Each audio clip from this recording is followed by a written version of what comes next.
First, welcome to the Introduction to Sports Analytics. This is a 15-module course that covers introductory to advanced topics in sports analytics. By the end of the course, you'll have an excellent grounding in the fundamentals of sports analytics. My name is Steve, and I'll be your instructor for the course. I'm an expert in data, AI, and sports, and have 20-plus years of experience. My goal in this course is to pack that 20 years into a few hours of course time. Note that for our online courses, while I create the content and hands-on demos, I work with a professional voiceover team when we produce and publish to the web. You may also see different learning avatars along the way. They'll provide different tips and tricks, best practices, and additional resources for you to use. Jake is our sports scientist, Amy is our data analyst, and Megan is our data scientist. In this module, we've got 3 chapters as a pre-read from the book, entitled Introduction to Statistics, an intuitive guide for analyzing data and unlocking discoveries.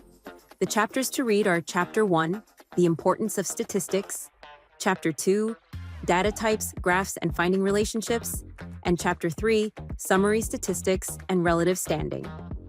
If you're completely new to statistics, this is a good primer on basic stats. We're not using this optional reading material as pre-reading for this course, but if you're beyond the statistical basics and want more of a college-level textbook, Understandable Statistics, Concepts and Methods is an excellent book. It goes beyond the theory and has a ton of practical examples and walkthroughs in it. For baseline statistics, this is one of the better textbooks we've come across in our travels. It's also a good statistics book if you're looking to take up machine learning and data science. Again, it's totally optional though, so don't feel like you have to run out and buy it for this introductory course on sports analytics. The learning objectives for this module are as follows. Understand and apply foundational statistical concepts commonly used in sports analysis. Interpret statistical outputs to make data-driven insights about player and team performance. Identify and calculate key sports metrics in hockey, soccer, and basketball. Build basic statistical models to analyze real-world sports data. The themes for this module are as follows. Basic statistics: frequency, distribution, central tendency, variation, and probability. In this lecture, we'll introduce you to the world of statistics. Statistics is key to exploring and understanding sports analytics. We'll touch upon some of the basics, but there is an entire world of statistics that you can use for a variety of different use cases. Whether you're trying to summarize a game or team, understand the relationship between 2 variables, or predict the outcome of a game, statistics will factor into your sports analytics projects. So let's get started. The areas we'll cover are as follows. Frequency and distribution. Learn how to group data into meaningful categories or classes to identify patterns and understand the overall distribution. We'll explore how the data spreads across these categories to reveal trends or outliers. Measures of central tendency. Dive into calculating the mean, median, and mode. Key statistics that summarize the center or most typical value in a dataset. These measures help you grasp the overall behavior and characteristics of the data. Measures of variability. Go beyond the averages to understand the consistency and spread within your data. We'll calculate the range, variance, and standard deviation, which highlight how much individual data points differ from the average, useful for analyzing variability, like fluctuations in scoring performance. Probability and distributions. Explore fundamental concepts of probability and how they tie into distributions, like the normal distribution. Learn how these concepts help set performance expectations and assess the likelihood of various outcomes. Correlation and regression. Uncover the relationships between variables with correlation analysis, and take your first steps into predictive analytics with simple regression. You'll learn how these tools can help predict outcomes and understand key drivers in your data. We'll first cover some of the fundamental statistical concepts that form the backbone of sports analysis. For each of the areas, we'll define what the statistical method is and provide examples of how to apply that method to sports data. Whether you're tracking player performance, analyzing team consistency, or predicting future outcomes, these concepts are essential tools in a sports analyst's toolkit. Let's start by talking about frequency and distribution.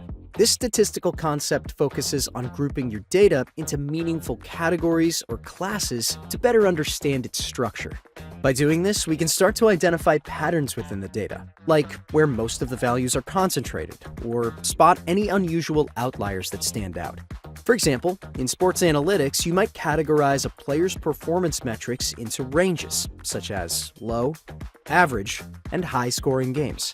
This helps you visualize the overall distribution and quickly pinpoint trends, such as whether a player consistently scores within a certain range or has extreme performances.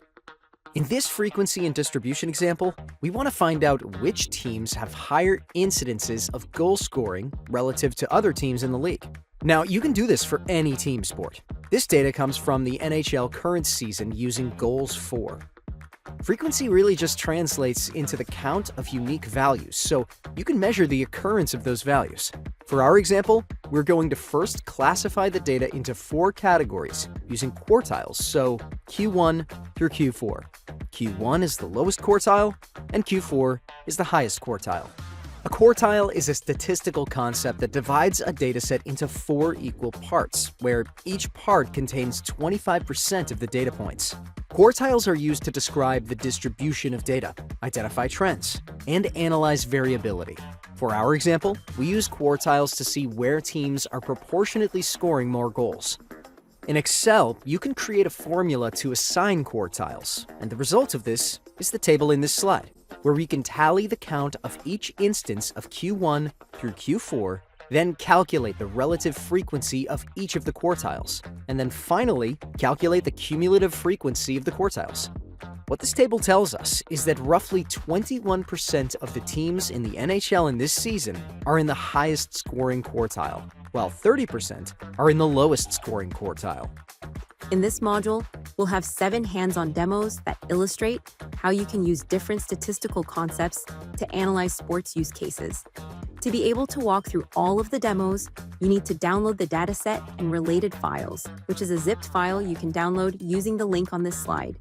You then need to make sure you have Microsoft Excel and RStudio installed as well. Note that we provide you with CSV data files, so you could also use Google Sheets if you want, though your experience will be different from what we demonstrate in the lecture. When you download the zipped file, you can save it locally and unzip it to a local folder. To unzip it, right-click the zipped file and select Extract All, which will unzip the compressed files and folders. After the files are unzipped, you will see 7 demo folders in which you'll find the demo project files. Our first demo in this module explores the statistical concept of frequency.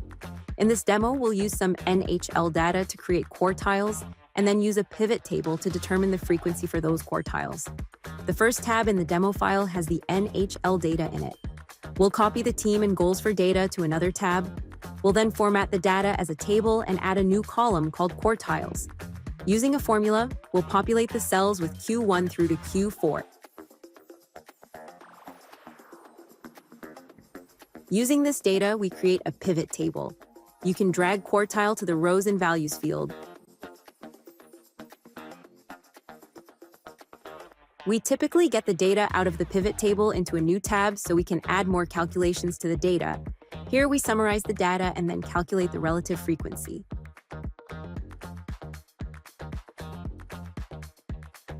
Using these 2 columns, we can now create a column and line chart that shows the frequency and relative frequency.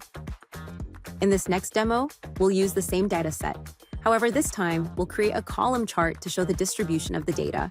To start, open the demo file and copy and paste the team name and goals for into another tab. You can alternatively use a different numeric column if you want.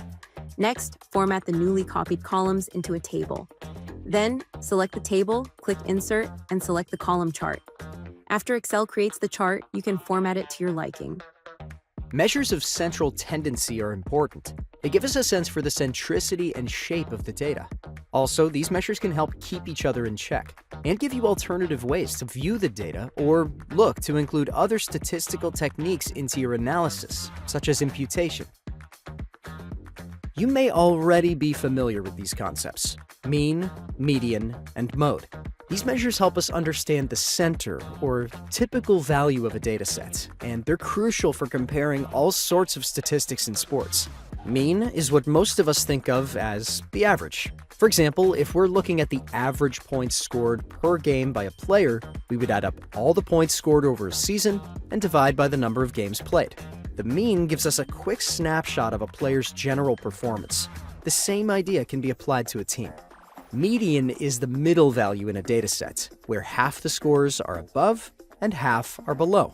This is especially useful when we have outliers, like an unusually high or low-scoring game, that could skew the mean.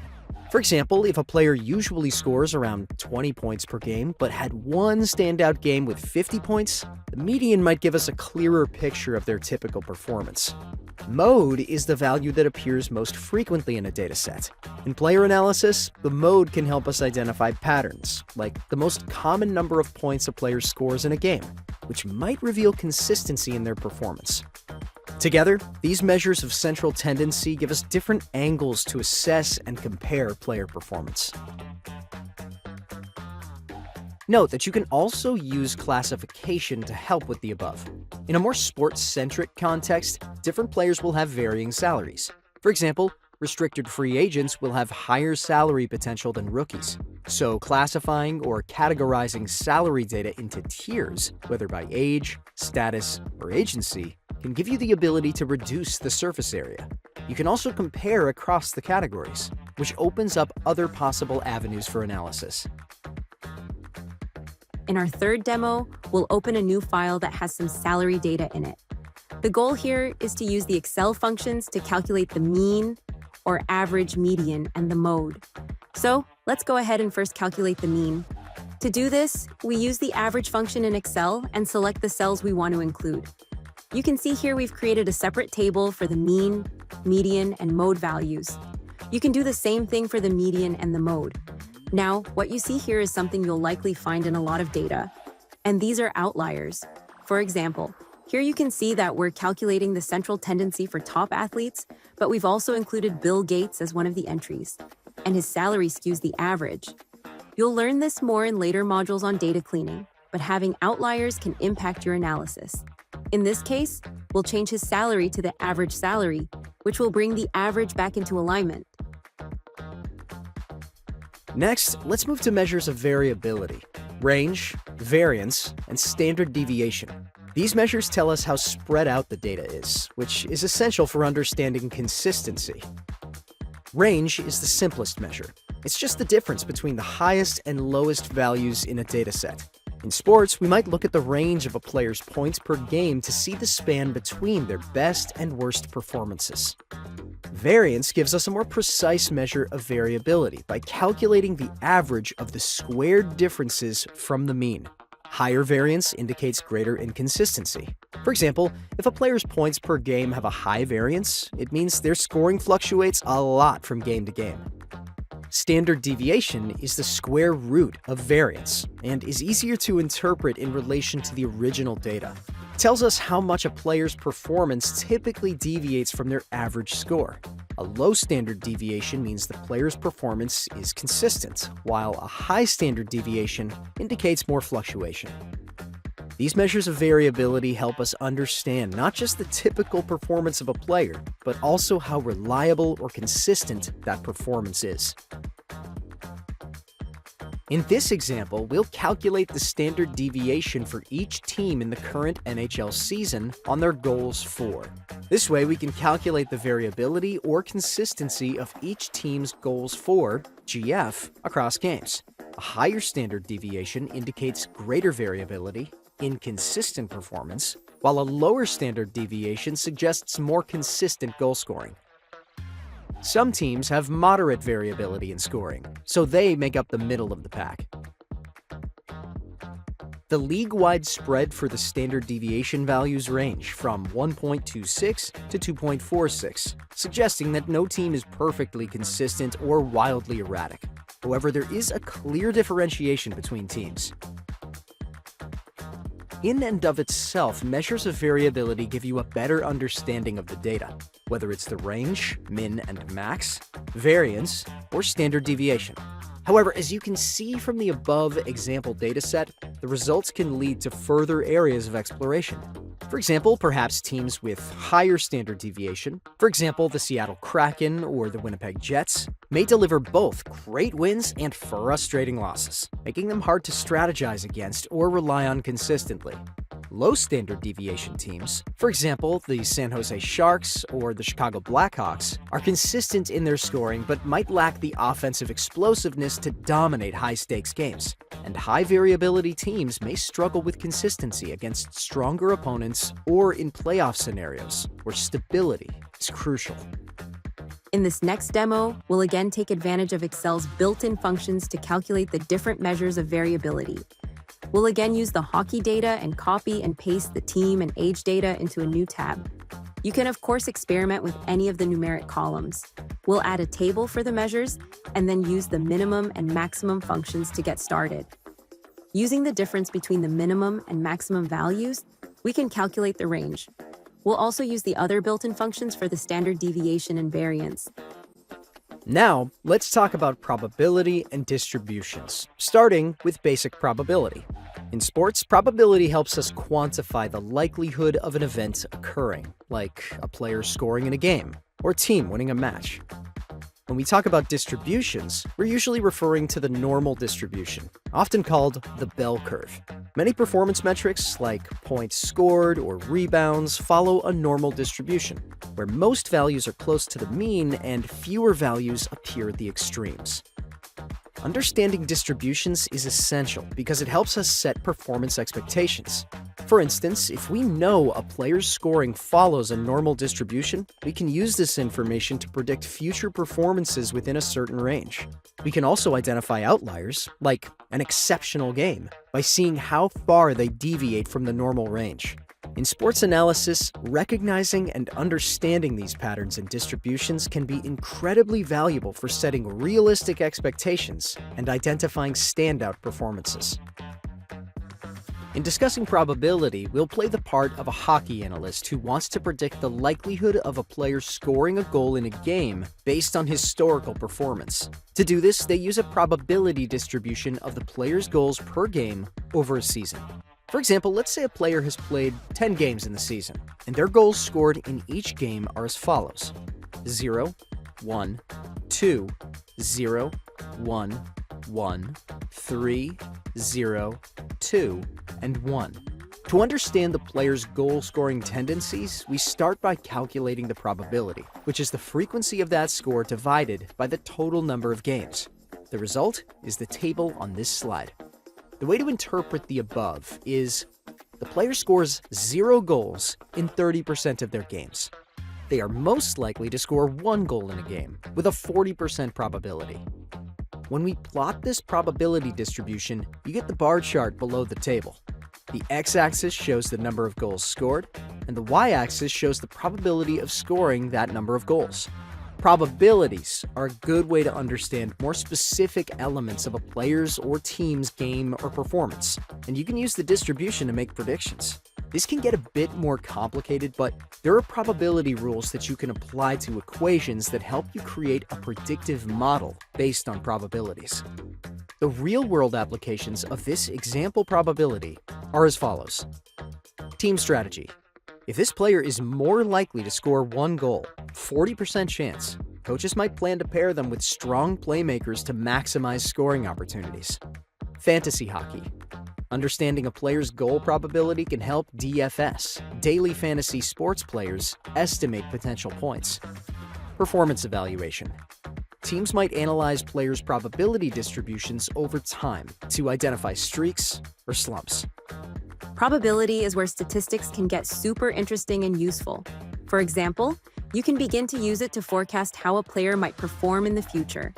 There are rules around probability, which we'll explore in later modules. For this demo, we'll keep it simple and calculate the probability of a player scoring a specific amount of goals. If you open up the demo file, you'll see we have a table with games and goals. This table represents the number of goals an athlete scores in a specific game. A simple way to create a frequency table is to create a pivot table and then get the count of the goals. After you do this, copy the table into another tab and then you can calculate the probability. You do this by dividing the frequency of the athlete scoring X amount of goals by the total number of games. For example, 4 instances of scoring 1 goal translates into scoring 1 goal per game 40% of the time. For a small data set, this may not seem very powerful. However, when you have multiple seasons worth of data, you can now calculate and plot an athlete's probability of scoring and use it in predictive modeling. Finally, let's explore correlation and regression, which are powerful tools for examining relationships between variables. Correlation measures the strength and direction of the relationship between two variables. In sports, this could mean examining the correlation between a player's height and the number of rebounds they secure in basketball. A strong positive correlation would suggest that taller players tend to get more rebounds, although correlation doesn't imply causation. Let's explore correlation and regression with an example.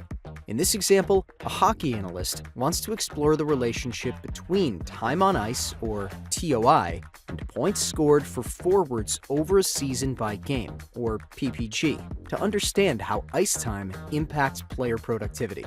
Let's assume the data we have for this example is below.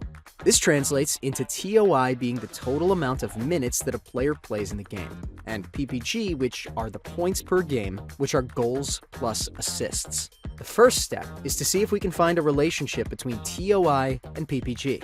To do this, we want to calculate what's called the correlation coefficient, R, basically a number between -1 and +1 that will represent the degree to which there is a correlation between the variables.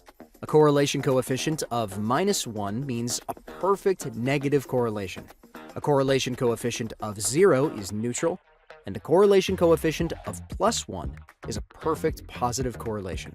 With a positive correlation, where one value increases, so does the other. With a negative correlation, where one value decreases, so does the other. You can calculate the correlation coefficient in Excel by using the CORREL function, which results in the correlation coefficient noted beneath the table in this slide.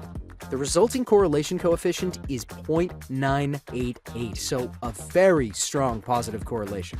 The result suggests a strong positive correlation between time on ice and points per game. So you might conclude there is a relationship between players with more ice time tend to score more points.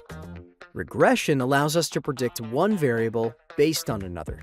In its simplest form, linear regression provides us with an equation that describes the relationship between an independent variable, like minutes played, and a dependent variable, like points scored. For example, if we want to predict how many points a player might score based on their playing time, we could use regression to estimate this. Regression analysis is a fundamental tool in predictive modeling and is widely used in sports analytics to forecast performance and outcomes. You'll find that you use these two statistical techniques together. For example, before you take the time to implement a regression analysis, you'll want to understand the strength in the relationship between or among variables. You can input many different variables into a correlation analysis and then discover a subset of variables have positive correlations. You might then build a regression analysis that uses these variables and ends up with a predictive model. Now that you know there's a strong relationship between TOI and PPG, you can next build a linear regression model.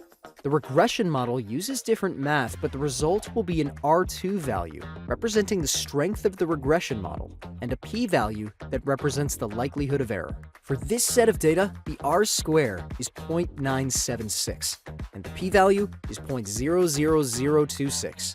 Given the p-value is less than 0.05, we can conclude that there is some predictive value in time on ice for points per game. Said another way, 98% of the variability in PPG can be explained by TOI. So what do you do with this? First, while there's a strong correlation between time on ice and points per game, the data doesn't tell you why.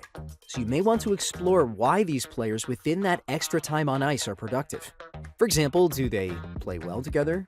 Are there overperforming players on the team? Etc. Strategically, the results of this analysis can lead you to allocate more ice time to maximize player productivity, identify and bench underperforming players with high time on ice, evaluate specific players who may be below average, and use the time on ice as a predictor for selecting high-value players.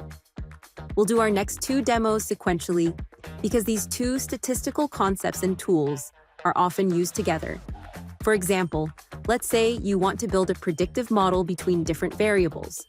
You're not going to jump into building a linear regression model to build a predictive forecast. You'll start by exploring the data using some of the techniques you've learned in this module through an exploratory data analysis. You'll next explore the relationship between variables using a correlation analysis.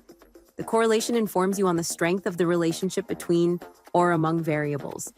For example, if a player gets more time on the ice, or the field, or the court, they are more likely to score than if they're sitting on the bench. In this demo, you can see that we, a set of fictional athletes with their time on ice, or TOI, and points per game, or PPG. Using these two variables, we can create a scatter plot, which is a simple way to determine the strength of the relationship. Here, we can see the correlation coefficient, the variable representing the strength of the relationship, is 98.8%. So, it's strong, and the graph indicates the strength as well. It moves up towards the right of the chart on a strong grade. So, this data informs us that there is a positive correlation between playing time on the ice and scoring points in a game. Our final demo will take the same data you just saw and now run a linear regression analysis on that data. A linear regression analysis is a very common way to analyze the relationship between variables. You can also use it to understand the predictive nature of that relationship. We'll use Excel's built-in linear regression tools using the Data Analysis pack. So here we click Data, then Data Analysis and Regression. This prompts us to select the independent and dependent variables, after which Excel gives you some specific information about the strength of the relationship. Here, you can see the result is similar to what the correlation coefficient indicated. This is the R-squared value, which is 97.6. So the linear regression analysis also suggests a strong, positive, potentially predictive relationship between TOI and PPG. There is, of course, more to learn here about understanding the relationships between and among variables, but you will likely find yourself using correlation analyses and linear regression analyses a lot in your sports analytics journey. Understanding and applying correlation and regression allow us to look deeper into patterns and make data-driven predictions, whether we're analyzing team strategies, predicting player performance, or assessing game outcomes. Each sport has different metrics that represent specific parts of the sport. For example, below are several examples of metrics running across hockey, soccer, and basketball. Hockey is a game of fast action and dynamic strategies, and the metrics we use reflect that complexity. Let's look at 4 key metrics: goals above replacement, GAR, Corsi, plus-minus rating, and save percentage. Goals above replacement, GAR. GAR measures a player's overall contribution compared to a replacement-level player. It's a comprehensive metric that combines offensive, defensive, and penalty-related performances, providing a single value that shows how much a player contributes to a team's success. If a player has a high GAR, it means they're significantly boosting their team's chances of winning. Corsi. This metric tracks all shot attempts, including goals, shots on goal, and missed or blocked shots. Corsi is used to measure puck possession. When a team has a higher Corsi, it means they're generating more scoring opportunities than their opponent. It's a valuable metric for understanding how well a team controls the game. Plus-minus rating.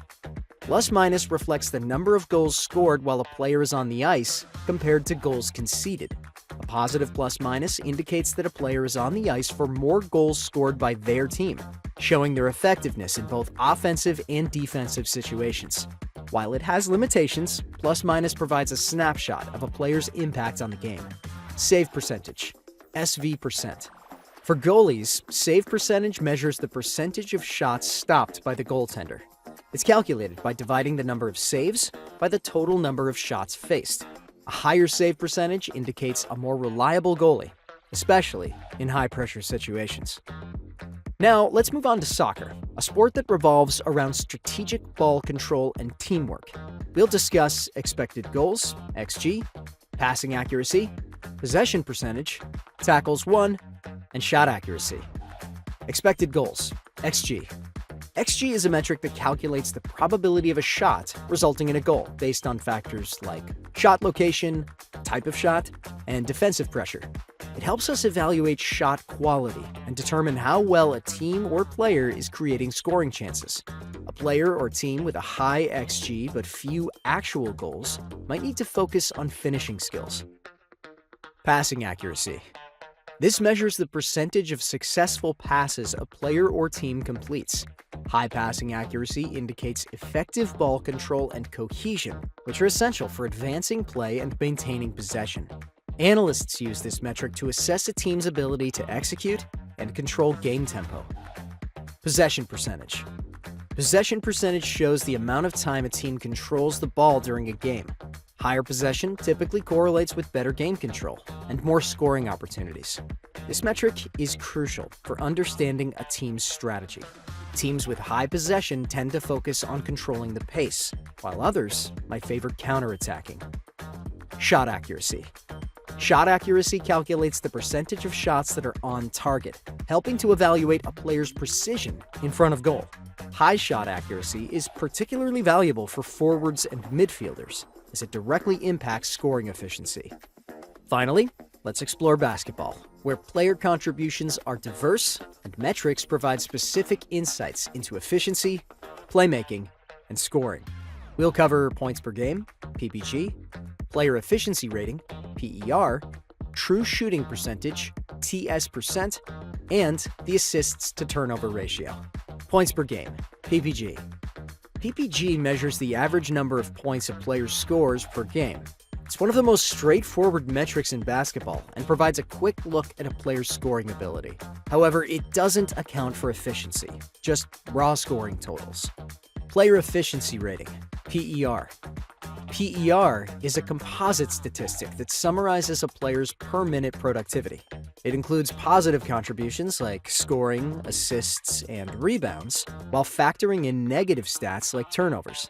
A high PER indicates a highly effective player who contributes across multiple areas of the game. True shooting percentage, TS%. TS% is a shooting efficiency metric that accounts for field goals, three-pointers, and free throws, giving a comprehensive view of a player's scoring efficiency.